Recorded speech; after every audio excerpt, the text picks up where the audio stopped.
Welcome to the platform.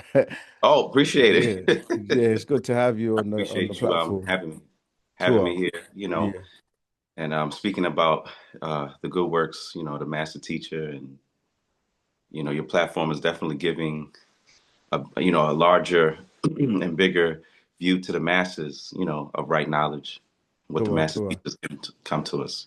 Yeah, yeah, we're just doing our best, and yeah, even what you guys are doing, I see the work you're putting in, answering all the questions, and yeah, the classes and everything. So yeah, appreciate love you too. Yeah, I mean, it's really whatever you want to talk about, but Okay. generally, um.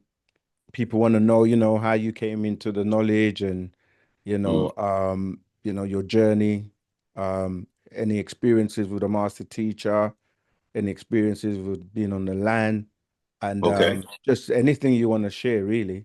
So feel free to introduce yourself and yeah, let's get into it. Okay. Well, my name is Dented Kofi Reye. I'm a student teacher of the master teacher, Baba Yanun, also affectionately known as Dr. Malachi Z. York.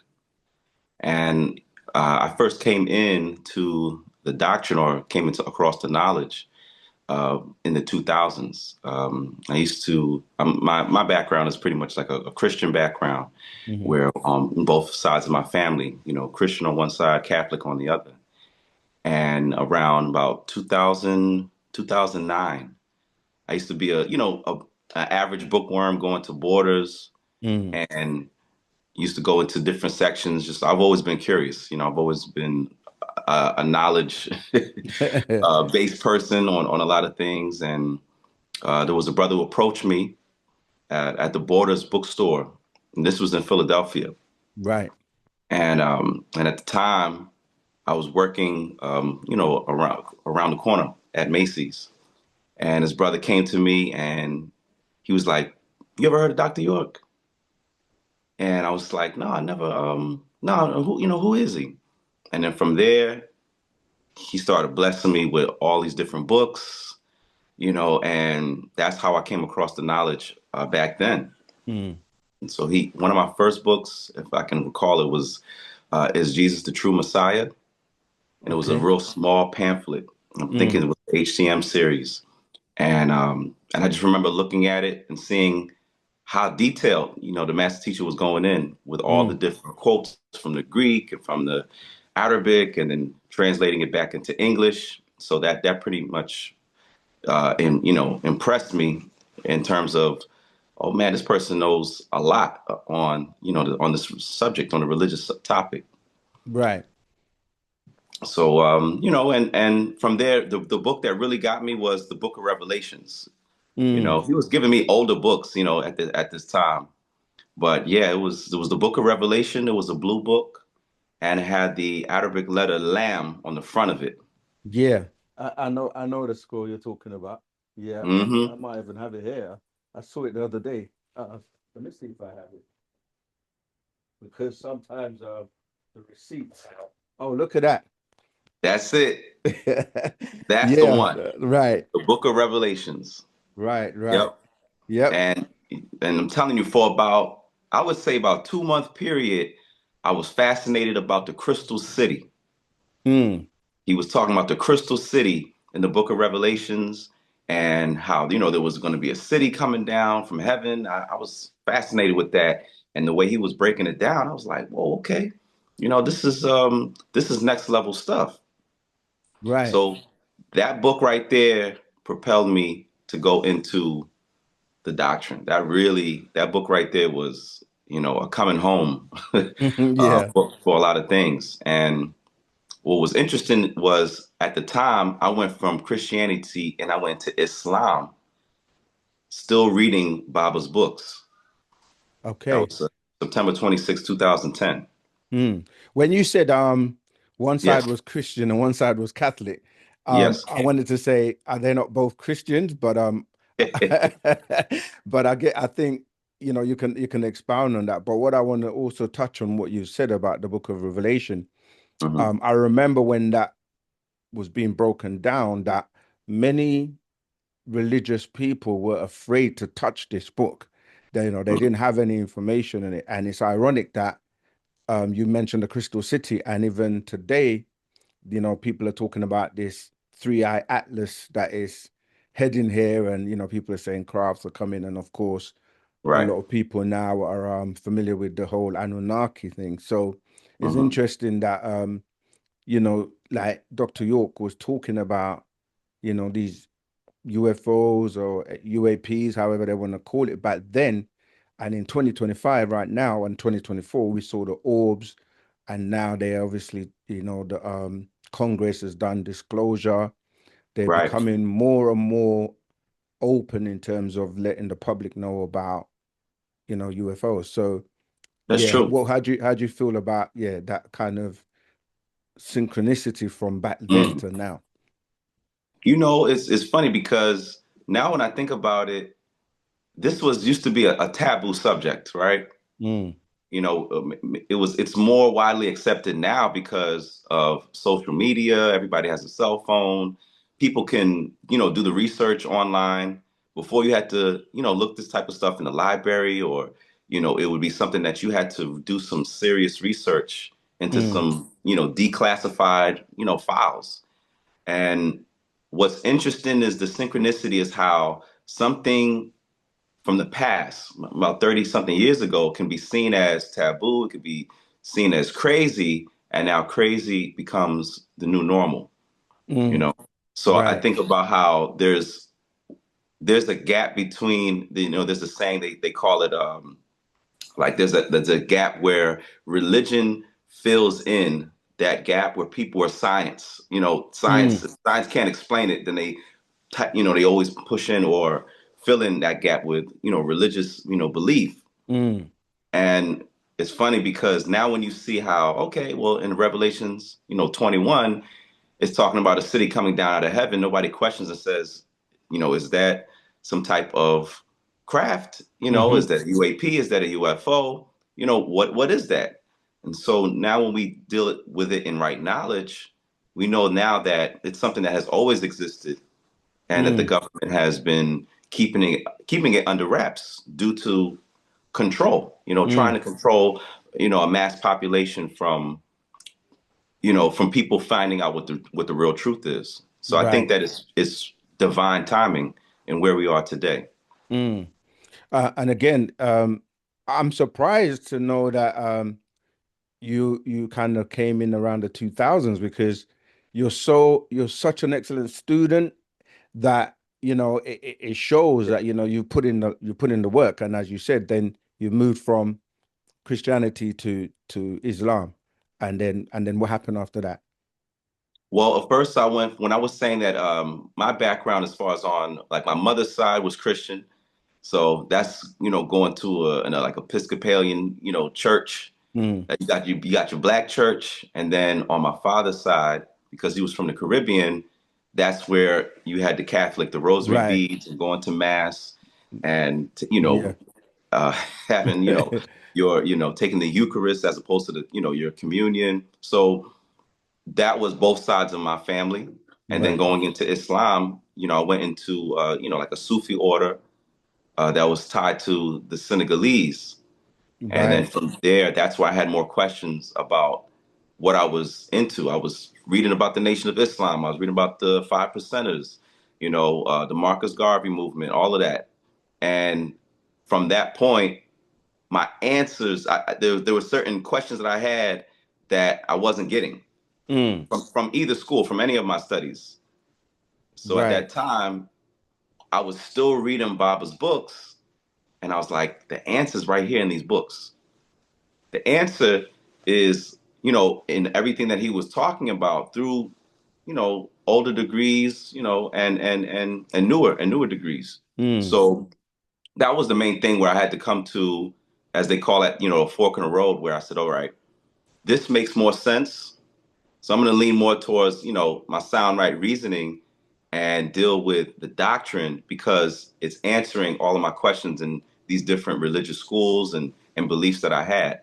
mm, And that's when I started coming around towards the different bookstores. I have to give a shout out to Elder, his brother Kufu, mm-hmm, from Philadelphia, because he was one of the elders that really um, he really taught me a lot of things that helped me kind of, rear myself in the Mm, culture, in the community.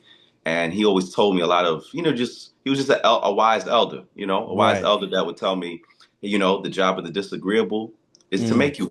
He would say something, he would say things like that, right. and Mm, then based off of his experience in the community, he would tell me a lot of things that, the pitfalls to watch for, mm. and so I think that through all of those, different trials, different tribulations, I definitely had a divine guidance. Um, Yeah, there seems to be a common theme with including my experience and others where you have these questions that you want answers to, and there isn't anyone around who can answer them, and you go through the churches, like you say, whether it's Christianity, Islam, yeah, and then when you come across Baba or Parnabab Janun, Dr. Malachi Z.K. York's books, he answers the questions. And right. I find that to be, like I said, a common theme amongst most of the guests and people that have come on the platform. And that should really help.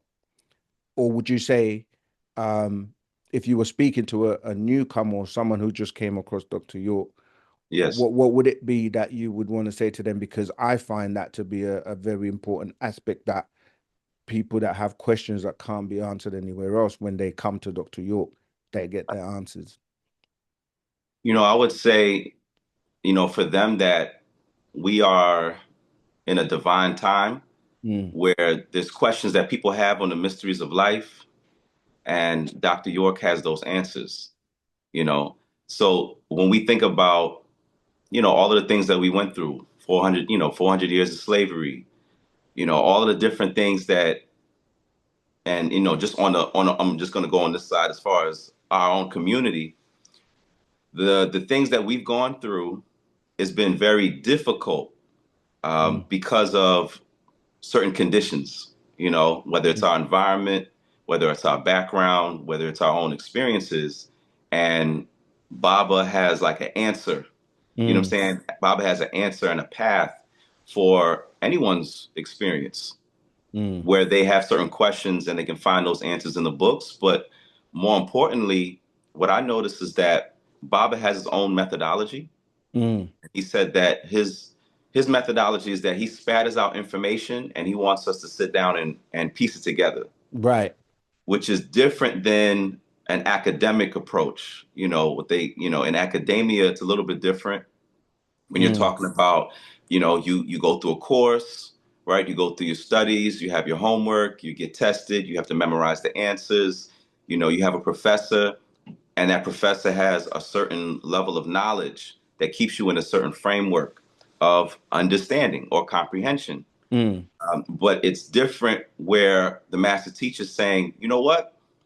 At this level, you become your own deity and take the information and piece it together to do your own research. And mm. then once you put all of these different pieces together, you start to see through your own reasoning how things tie into play. Right. So And you so have that, an active participation in your actual learning experience.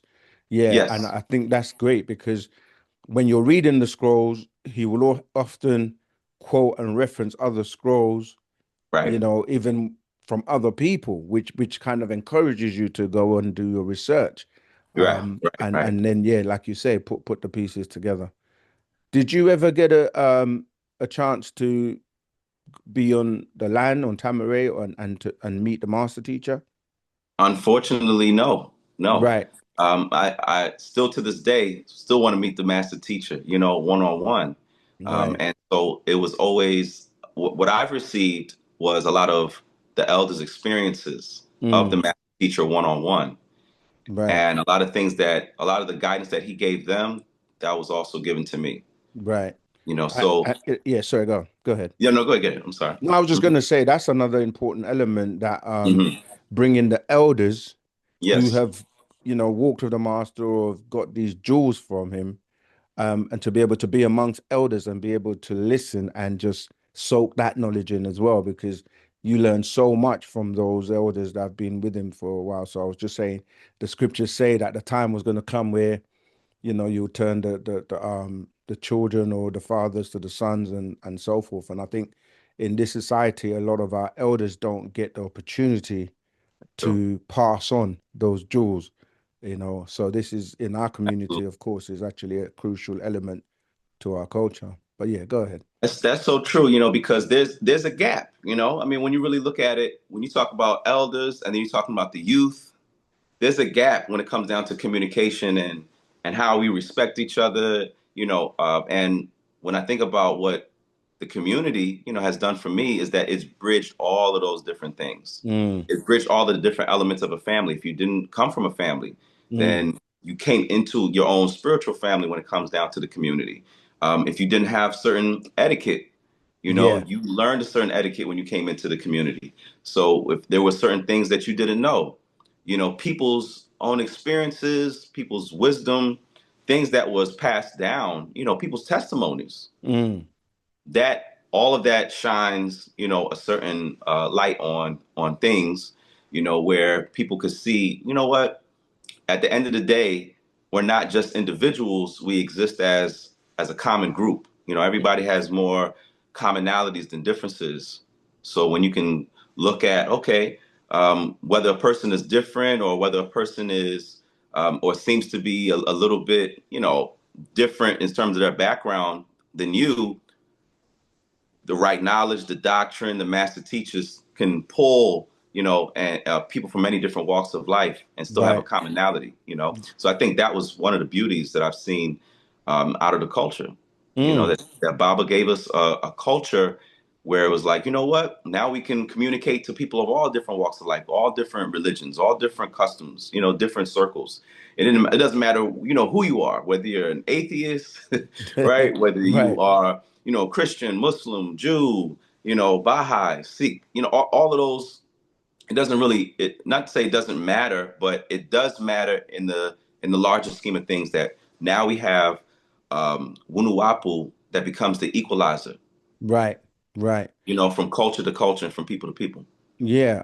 That's one of the experiences that my, when I was on Tamaray, throughout most of the Savior's days, you would see different people, different cultures, and people from different religions, and Right. and it was just so harmonious and peaceful, and everybody got along. That I don't recall ever an incident on the land during any of the Savior's days, and a lot Right. of people have also said that. So, what would you say to people who try to claim we are racist, or we only deal with a certain type of people, like especially Caucasians or Europeans who like to try and push that card that we're racist? I would say that when it comes down to right knowledge, a lot of things that Baba teaches on race, you have to peel back the layers on nomenclature. That was one of the words he was Mm, telling us to really identify with when it comes down to how things are labeled. Their system of naming things is what divides. right. So it's when you say, okay, on a racist level, right? Bob was talking about how all different races have their own family networks. Mm, And what religion has done, especially the three monotheistic religion, is clipped people from their own family ancestral network that they can have communication with. mm, So it's not necessarily a racial thing. It's, I'll just give this analogy. It's like you have Wi-Fi, right? And yeah. Wi-Fi has the ability to connect a person to many different networks. Mm, So if you think about each religion as a network that people plug into, that they channel in, that they feed off of, a doctrine that they tune into, then you realize that each religion was sent to a specific group of people for that people to grow and for that people to flourish from their own water, in their own language, in their own tongue. mm, But when you have people who are in something else that is not for them or was not sent down for them, is not coming, from their language, is not coming from their own race, their own family network, then they're being disconnected from the source that mm, can actually heal them and repair their DNA, their cells, their outlook on life, their mindset, their confidence in themselves. Mm. That's what Wunuwapu is doing for us. So it's not even Absolutely. a racial thing because Baba said no one wins the race in racism. So Mm. he was saying how we have to really deal with people's character, Mm. at the end of the day. And he was saying that religion, not, and I'm not saying religion as far as every single religion, but the three monotheistic religions that was given to us or casted upon us for 6,000 years has changed the mentality of people to be more competitive, to be hateful. Mm. All of the different negative things, the negative attributes that keeps people divided. Baba had to come in and say, wait a minute, let's get into the language. This is what it really means. This is what it really says according to the Mm. language, not what it was interpreted, misinterpreted, mistranslated to be. And many people avoid the language. Mm. They Yeah, avoid the language, and Baba has always said language is the key. absolutely, So if absolutely. someone wants to look at, so if someone want to look for fault, then they can always find it. Mm. But when you peel back that layer of just being, a skeptic, then say, okay, let's really deal with the truth of the matter as opposed to all the different features and attributes that surround it that keep people divided. Right, yeah. Um, that was a great analogy with the Wi-Fi. I think that's relatable because you're right. Like when you move around, Yeah, you go certain places, and even when you travel to different countries, your phone will just pick up a network in that country, right? yeah, So yeah, yeah, what you're saying really makes sense because most of these monotheistic religions, after a while, they tried to say their prophet or the main character of the religion was sent to everybody and to the whole world, when in right. actuality, when you peel the layers, as you say, it actually wasn't. There were specific people sent, like Muhammad being sent to his tribe of the Quraysh, or Yes. Joseph Smith to, to the Mormons. And so yeah, you're right. I think the distortion comes in when people start to try to make their particular message dominate or control everyone else when it clearly doesn't relate. Right. Yeah, Absolutely. and what you're saying about the language again, I know this is something you're, from what I know anyway. Yeah, you seem to be very, very up on the language, and just talk a little bit on that, on the importance of the language, because even when I read just the introduction of the language of time, Yes. yeah, Paula Hedge, Shalel Wakut, it's like the master is saying, if you don't learn the language, you're going to be left behind. So the Yes. gravity of that, I think it's very important to emphasize that, and let people know, like, if you had any tips to give people on the Hmm. language and the importance of it. Yeah. When what I would advise people to do is go to several classes that the master teacher taught on. One is it's the Temple of Imhotep class, Mm, right? One is called How Do You Prove the Existence of the Most High? And there's another class called Am I God? mm-hmm, I think it's about a 30-minute class. People may find it on YouTube, but Baba emphasizes on the language so much, and I want to quote, from both of those classes because he was saying how when you take, for instance, just the title, right, Most High, mm, he was saying that because it's originally coming from cuneiform, by the time it goes through Hebrew and Arabic and all the way down to English, the meaning of the Most High becomes distorted. mm, But a person wouldn't know that if they only have an English background, right? So the Most High is just framed in their own linguistic system, right? mm, However they understand it or comprehend it in English will be their level or degree of understanding or comprehension of the word. But if someone goes back and says, well, what is the Most High in Arabic, right? mm, As Al Aliyu, right? Or what is it in Hebrew as El Elyon, right? And then you go all the way back and say, oh, well, Anu is also a name or a title for the Most High. When we go back into the Sumerian culture, it goes through different degrees and layers mm, of what it applies to. But if a person only sees it in terms of in English, as far as what the term the Most High applies to, then they become limited, or in this case, trapped. They Mm, become trapped within that framework according to whatever religion they belong to and how that's being defined, right? The mm, concept of it. So when I think about, okay, Baba said the language is the key. If we get the language, it elevates our comprehension on many different levels, right? Because mm, and we can speak to a lot of people who are in Africa today, right? You have people who come from certain countries and they grew up being bilingual. They mm, grew up being multilingual. And so they have a different view of the world because they see things from different concepts that come from those different languages, right? So now when we talk about where the master teacher is leading us, he's saying get into the language so that you understand tones, sounds, and vibrations. mm, And if you say a word incorrectly, then the energy and the frequency changes. mm. And that's how he was saying in Am I God? That's one of my favorite classes. If anybody could go ahead and Yeah, see yeah, it. yeah. He Me was too. he was talking about just the word, he was using the word ma'at, right? And he said ma'at is divine justice.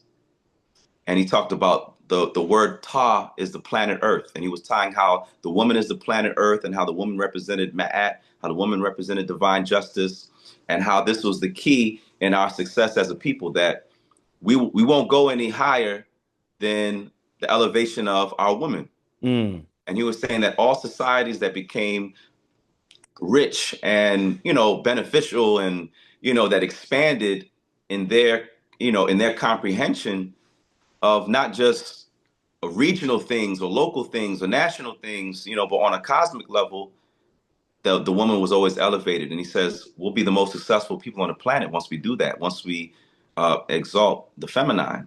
All right. mm, So now when you think about that, that was way back 30 something years ago when we were still under the belief of patriarchal religions, right? Because God was always defined as a male deity, even if he was in an unseen form. mm, Right. So when you think about where Baba was taking us, it's like it was the language that was giving us different steps and different degrees on understanding what culture and how culture is being defined, and what religion is and how religion is defined, and then the control mechanism of what religion does to people's mentality.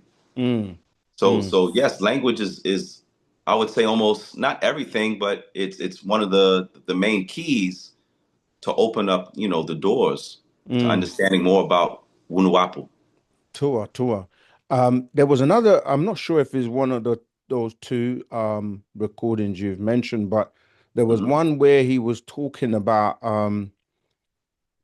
I no, I think that's the recording about the beginning, back to the beginning, if I recollect properly, where he was saying a foreigner can come to a Hmm. country and he's standing, right underneath a sign, or I think it was Peachtree or something. He was saying he was like, and Right. he's asking, the Europeans like directions, and they were looking at him like you're so stupid, like you're standing right underneath the sign. And Baba went on to explain that that's kind of showing the ignorance, because most English speaking people, especially the Europeans or the Mukasu Adamites, they only speak their language, but yet Right. everyone else, because we have had to adopt English, because it went all around the world with the Crusades, and they made sure that people spoke English as the kind of national language. He's saying that the person is more intelligent because he can speak several languages, and just because he can't speak your Hmm. language, you're Yeah. looking at him like like he's dumb or Like something, he's but dumb. he's far more intelligent than you. And Right. he can speak several languages. And of course there are like people do, there are parallels with people saying people who can speak more than one language are actually very intelligent. And so it just brings me back to what you were saying, that most of people that are from Africa and so they they speak English and then they speak their own language. And a lot of the times, if their parents, mother speaks one language, the father speaks another language. So now they're speaking like 3 to 4 different languages. But here you are and thinking that, you know, when you're interpreting the English word in the Bible, that, Yeah. you've got it, but you actually so far off. So that just kind of reminded me, yeah, of that Yes. recording as well. It's a cultural barrier, Mm, you know. And the thing is, when you think about it on the level of neuroscience, right, that your brain is wired differently when you learn different languages. And the mm, one thing that Bob has said is once we learn our language, Sabaic, Nuapic, it's going to heighten a person's Broca's area, like the Broca's area of the brain becomes stimulated once you learn mm, a new language.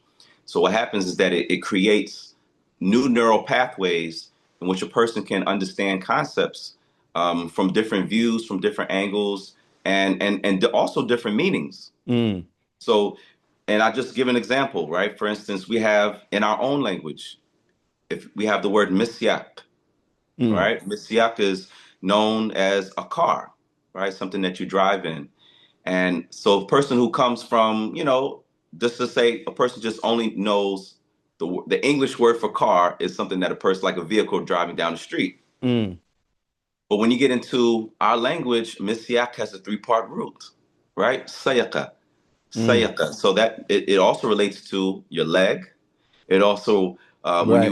when you add the kh to it, it becomes what you call a stem or a plant, Mm, right? And then sayuk becomes the verb as to be, to drive. So you're driving a vehicle, but what is the instrument that you're utilizing? You're utilizing your leg to drive, mm, you know, and your leg is also a part of your body as a stem or a plant that grows from you as an organism. mm, When you look at how human beings are being defined or classified in the eyes of our own ancestors, is through plant life. mm, It's through plant life. It's through, when we take away, the whole racist and how academia classifies people. When you look at it on a biological or scientific perspective, everything is under a certain plant level or organism level of life or species. mm, So when you think about how, and we call them about dumb, right? When we think about how stupid or how dumb racist is, you're literally hating someone because of how they look. mm. You see what I'm saying? Yeah. And it's like if you go into a garden and you see a red rose versus a white rose, right? Yeah. And you're discriminating, the white one from the red one, you'd be like, what's the point? They're still the same thing, in this Mm, case. yeah. But when we take it away from, okay, what makes what makes each race unique are their genetic traits, and that's what the master teacher is teaching us from a lot of the different scrolls like Patadak, racial deception. We have been deceived Mm, by these different notions and concepts of race. So it takes for a person or a being like Baba Yanun to put everything back in order. right. So there's an order and a system to things, and people don't like order. They don't Yeah. like how things get classified, and if they're only, or if they have been only, in this case, programmed or taught or indoctrinated by a certain school of thought, it's going to be hard for them to comprehend what we're saying with the master's words. Man, you dropping some jewels. That was so profound. And I tell you why I say that. Even when you look at the word spirit, right? As Hmm. in Egypt, Ka or Ka'a.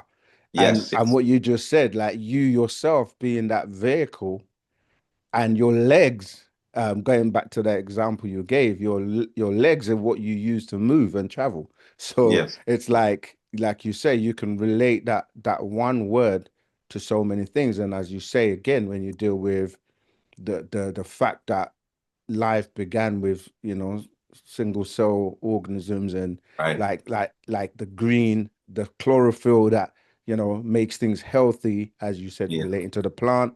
And of yes, course, you look at Osiris and certain beings in ancient times that were depicted with that hue, that color of green. And of right, course, nature surrounds us and is green and this all comes from the green one, Partner Exactly. Babyanun. So Right. And yeah, that because it's amazing how you can just take that one word, Mishak, as you said, and just tie it to everything, you know. So yeah, that's amazing. I wanted to double back to yes. the point about the feminine and how by them being the standard which our culture, our nation will be judged by, how profound it really is, how the master was saying about they need to now be brought back into their glory, because Yes. religion has suppressed the woman, and you know, the future in terms of like the tablets and computers and these kind of things, they're able to, you know, it's kind of like going to help them to excel. Use, and we have to both, you know, use the left and the right brain.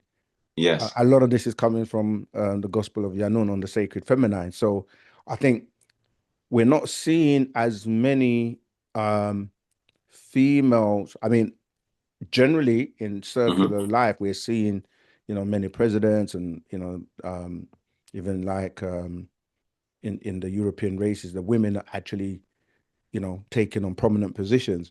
But I Right. think let's speak a little bit Okay. on the female in our nation and just the Nagaru females in general, like getting them to become, I guess, just recognize and realize their full power and potential so they can Yeah. take on that role. Okay. Well, one of the things that comes to my mind is the book Actual Fact Procession Change. Mm, And if anyone has that book, I would always say to go back to it. When we talk about, in this case, the feminine rule, it's not just because we're saying it. It's not because we're saying it. It's because it's a cyclical thing that mm, literally natural nature is paving the way for the feminine to rule again spiritually. That we're in a new cosmic age. mm-hmm, So in the book, when you go into the procession change, Baba talks about December 21st, 2012. That was the beginning of the age of Ptah, right? mm, And age of Ptah, we're going to be in for another 2160 years. But he also said it's called the age of Sirius, and mm, how the Sirius star constellation is tied to the feminine, that there were orders that were on the planet, where there were sisterhoods that were connected to these different constellations.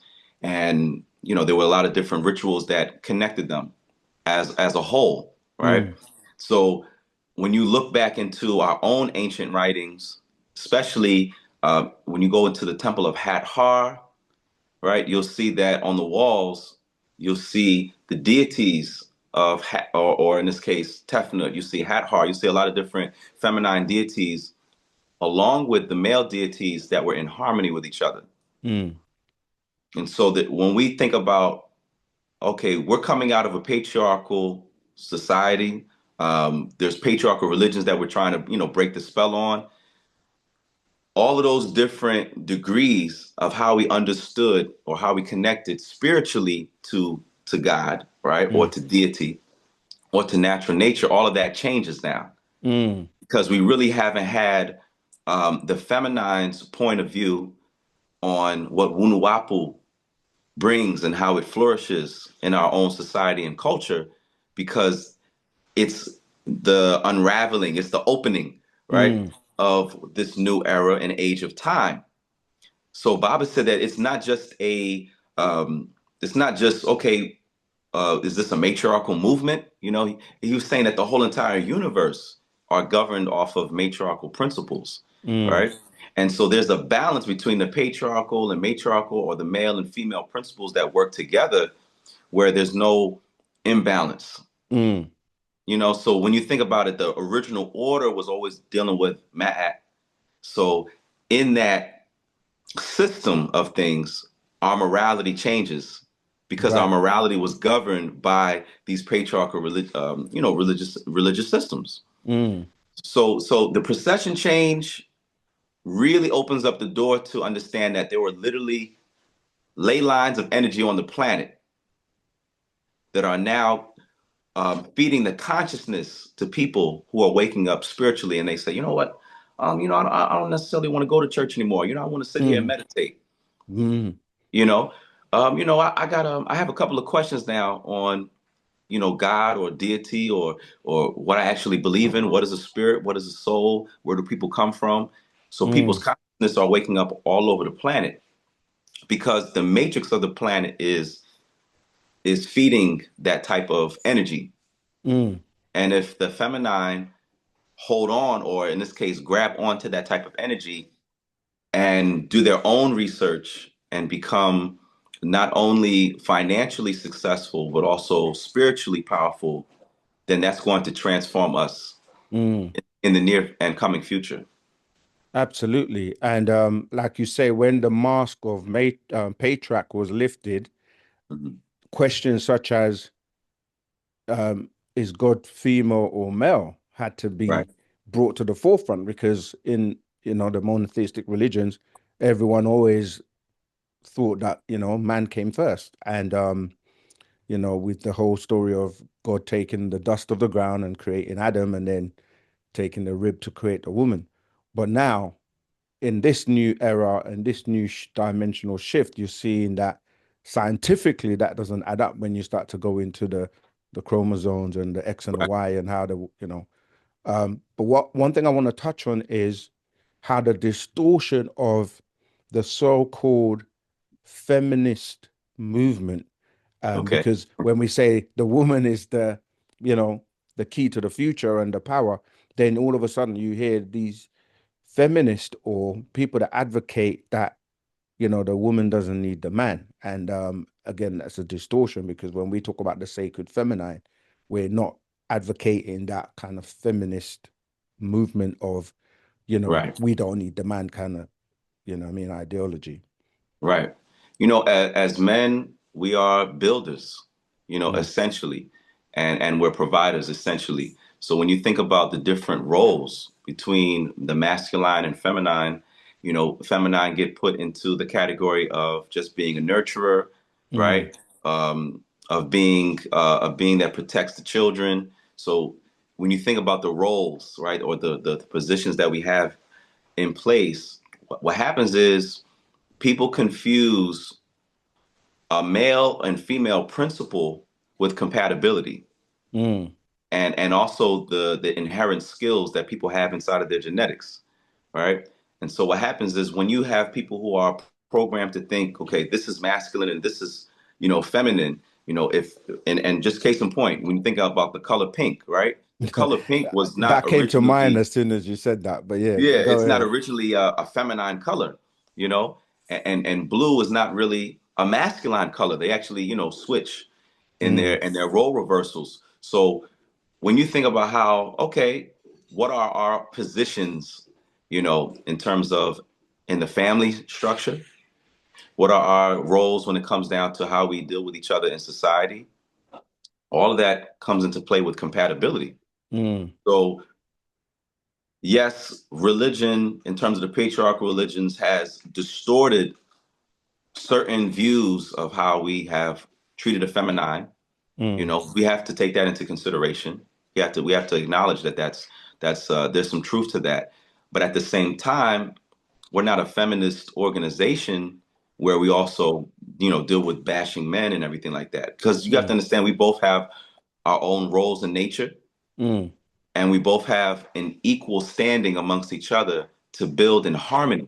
That's why I wanted to go back into that compatibility thing is Baba is raising it to the level of when you get into music, and I know you are a musician, so mm, and for those that can also relate to this, the same way you have masculine tones, right? On the bass clef side, you have feminine tones on the mm, treble, right? right. So it's really about how do we harmonize with each other in the positions that we play.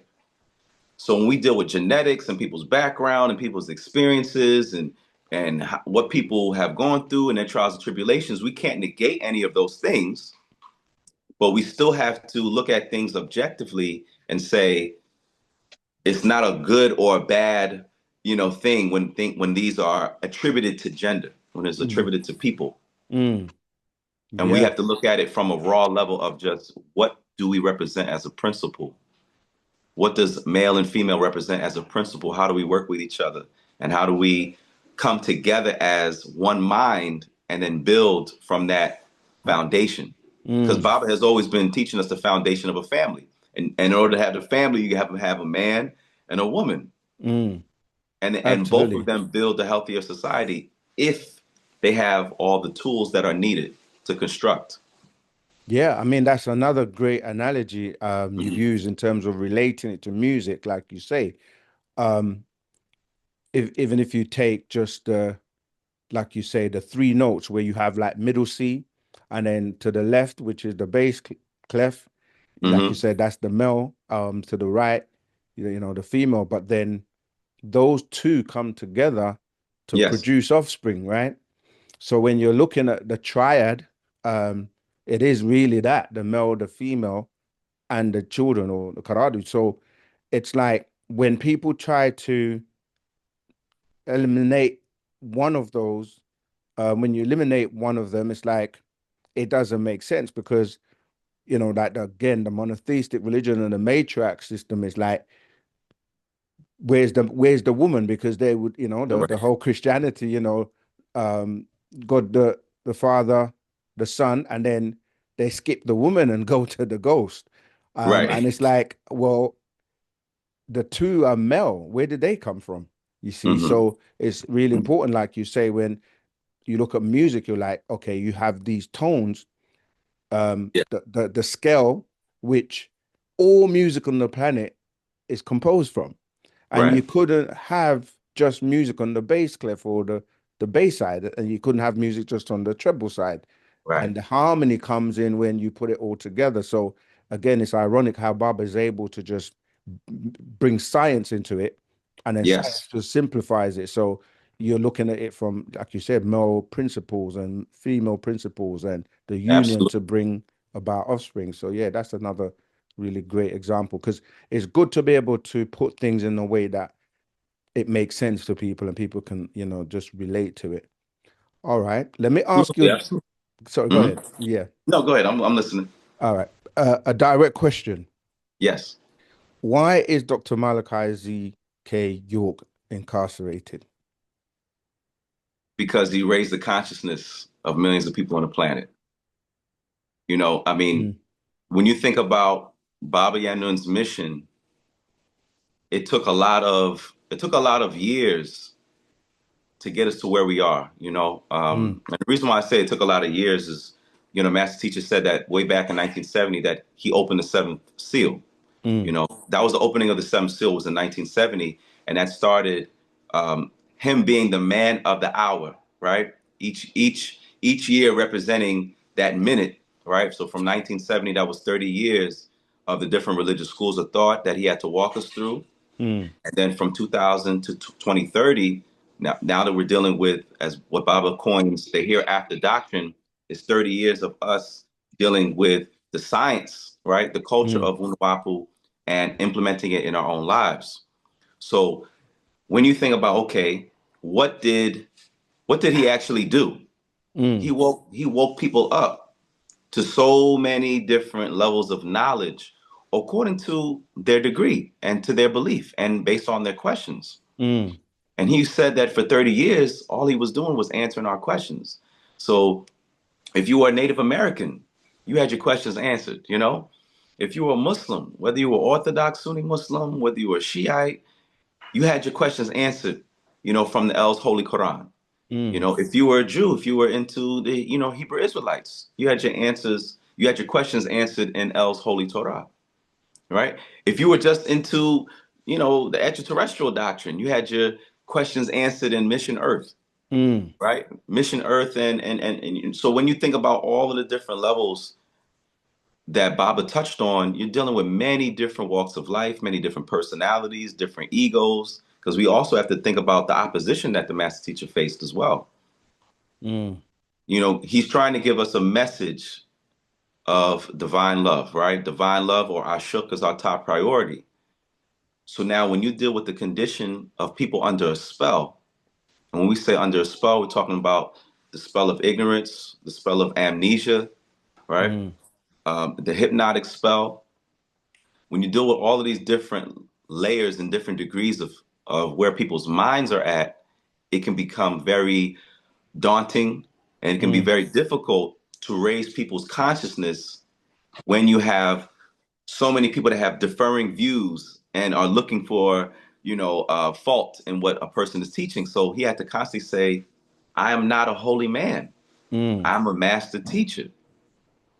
Because if people just see Dr. Malachi Z. York as a holy man or just as a religious figure, it's limiting. mm, It's limiting to his mission.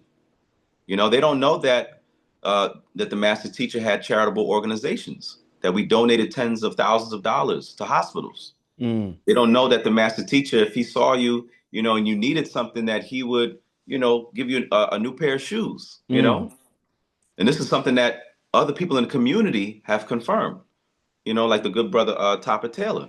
mm, And so people who are around the master teacher always receive the cure, a cure to their ailments, a solution to their problems, right. an answer to their questions. So this is who he is. He's a divine manifestation. So when you think about, okay, well, is Buddha a divine manifestation? We say yes. Mm. Is Confucius a divine manifestation? We say yes. Is Wandi, a divine manifestation? We say yes. Dalai Lama. Dalai Lama. So when you look at all these different religious or holy figures of people, it's not that they are infallible, or they're not, cannot be prone to error or don't make mistakes. It's not. That's not what it's about. It's about, is their mission improving society? Mm, Is their mission improving the conditions of people? And so that's mm, what made Yanun, or Dr. Malachi Z. York, such a huge threat, is that it was his message. It was his message in the books. It was his message in his words. It was his message in his teachings. It was his message in his actions that really compelled people to look at themselves, look in the mirror and do that self-reflection and say, you know what, there's a lot of things I got to work on. mm. And, And and when, mhm. yeah, when I asked the question, why is he incarcerated, and you said these great things, like you wouldn't think that would be a reason for someone to be incarcerated, for raising people's consciousness, and Right, we can, like you say, anyone from any walk of life, whatever questions they had, he was able to raise them even higher. And so it kind of combabbles the mind that one is doing great works and doing good things, but yet gets incarcerated for that.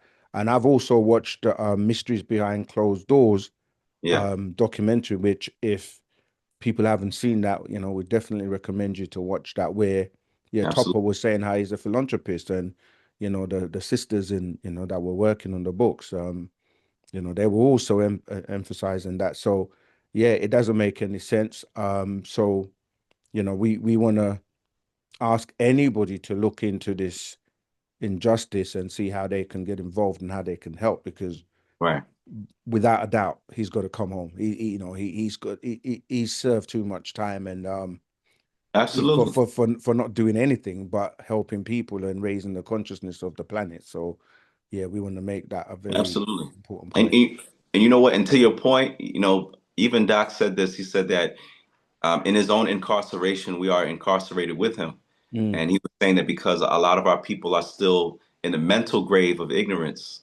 And so when we think about incarceration, people are incarcerated by many different things. mm, They can be trapped by just their own ideologies. They can be trapped by way of religion. They can be trapped mm, by their own beliefs.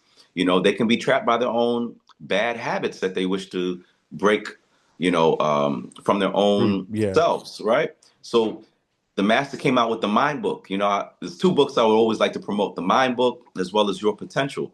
Yeah, And the Mind Scroll absolutely. talks about how people still stuck in their own ego Yep. that has become the barriers to reality. That's it. Yep. That's it. Yeah, I'm we glad got to that you I'm show. glad that you brought them out. Yeah, yeah. You mentioned them, so I had to. But yeah, definitely get hold of these if you haven't got your copies already. Absolute essential in your library. But yeah, go ahead. Absolutely.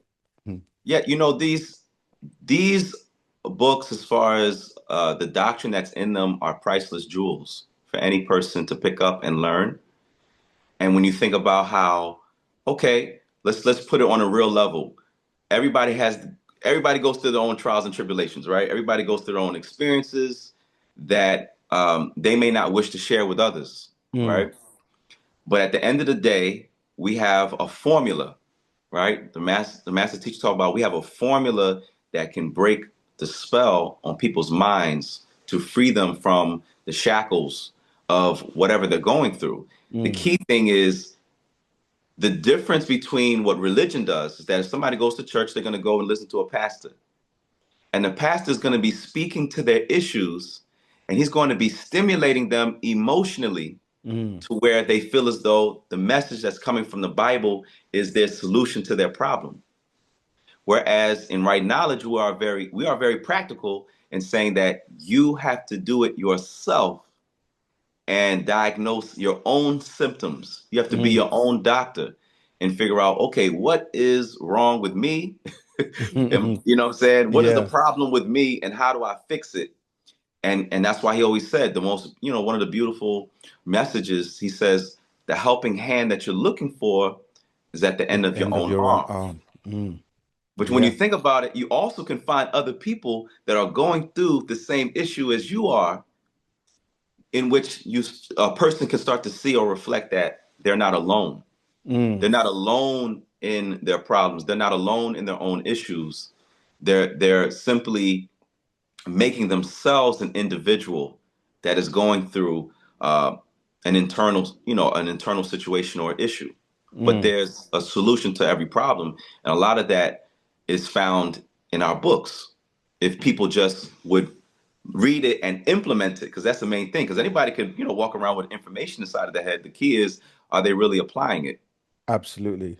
Absolutely. And that self introspection Hmm. makes you realize that you are God, because like you say, you might say somebody else is going to come and save me, or this, Right. character in heaven somewhere is going to do it. But at the end of the day, if you don't work on yourself and you don't, provide for yourself, it doesn't actually happen. So there is Yeah. that, like you say, that mental trap that the mind and your potential, because the mind breaks those those grooves that religion and habits have formed over many years, and then Yes. you realize, oh, your hidden potential, you actually have the ability to use your own arms to provide whatever you need to provide for yourself and your family.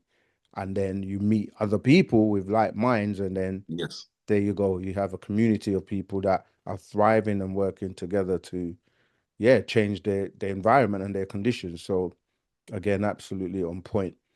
All right, we've done an hour already. Could you really Oh wow! I believe didn't know we that? were here so long. Yeah. So yeah, is Okay. there anything else you want to talk about or touch on? You know, feel free. Any links or anything you want to share? Mhm. What people can tap into. What you're up to or what you're doing. Well, the Yeah, feel first the free. first thing I want to say is, I want to give my respects to His Excellency Dr. Malachi Z.K. York, Hmm. affectionately known to us as Baba Yanun. We know that he is coming home soon. And 100%. Hmm. I definitely want to encourage everybody to tap into the polarity of positive energy.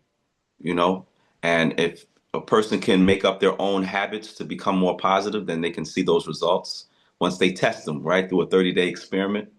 And the master talked about this in the strangest secret.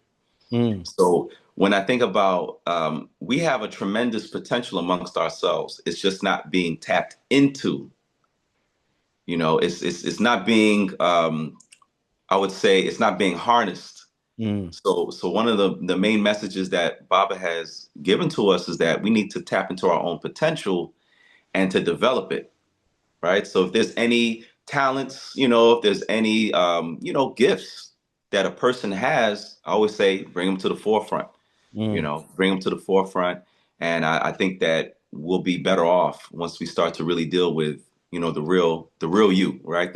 Our mm, our real selves, and how that real self or the inner self can express itself um, through nature itself, right? So, mm. and the reason why I say that is because there's a class, if I'm not mistaken, I think it was either called The Hidden Meaning, It might be true light or the hidden meaning of Freemasonry. I'm not necessarily sure. Yeah, the hidden meanings of Freemasonry rings a bell. It seems, yeah, right. So there's one thing I wanted to just quote from the class. Baba talked about how human beings can develop, right? You can develop from your own roots. You can develop and blossom into an intellectual being. But then what happens when you raise to your zenith? You know, when Mm, you get to your peak, yeah. what happens? What is the next stage? And the next stage, he said, is to go in reverse. It's to go back into yourself. It's to go back into the spiritual you. So when we think about, okay, well, there's a lot of different distractions in the world today, right? Because I know you're in London. You're based in London. You Yep. know, you're based in the UK. I'm based in the US, and there's still a commonality between materialism, right, Mm-hmm. consumerism, and a lot of different distractions and delicacies of the world, right, Mm, where people can be distracted with so many different options because of how they appear to be. mm. But but do they, is the question, do they ever take time, whether it's 45 minutes or an hour out of the day, to focus on their own spiritual life? You know, whether that's praying, whether that's chanting, whether that's meditating, whether that's journaling, whether that's getting into music, a hobby, or something that provides some form of relief. Mm, You know, in Wunuwapu, we express all of those different attributes because it deals absolutely. with, you know, leading to a healthy mind. Mm, That's yeah. something I would like to share, you know, with your audience, you know, and I appreciate you for having me on this platform to share this message. Pleasure, pleasure. Anytime you're ready and you want to come on again, we can do it again. But you're right.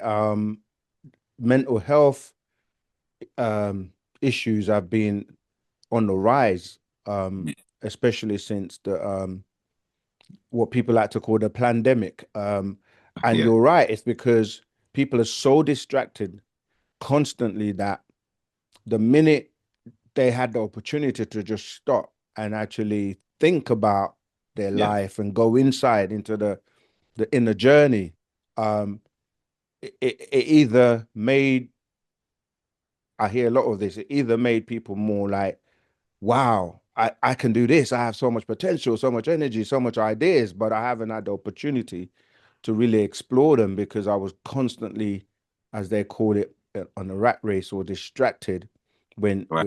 we're not a rat. But and then you had others who it was just too much, like their eyes being open to the conditions of the world and like the fact that you could be locked down and not able to, to move for, a long period of time. And Yeah. sitting in silence was kind of like too loud for some people, so That's true. so yeah, you're definitely right. You do need to take time. If you do it regularly, um, even if it's just a few moments, a few minutes, a few, whatever, an hour a day or a week or whatever, at least you're programming yourself to Yeah. go inside.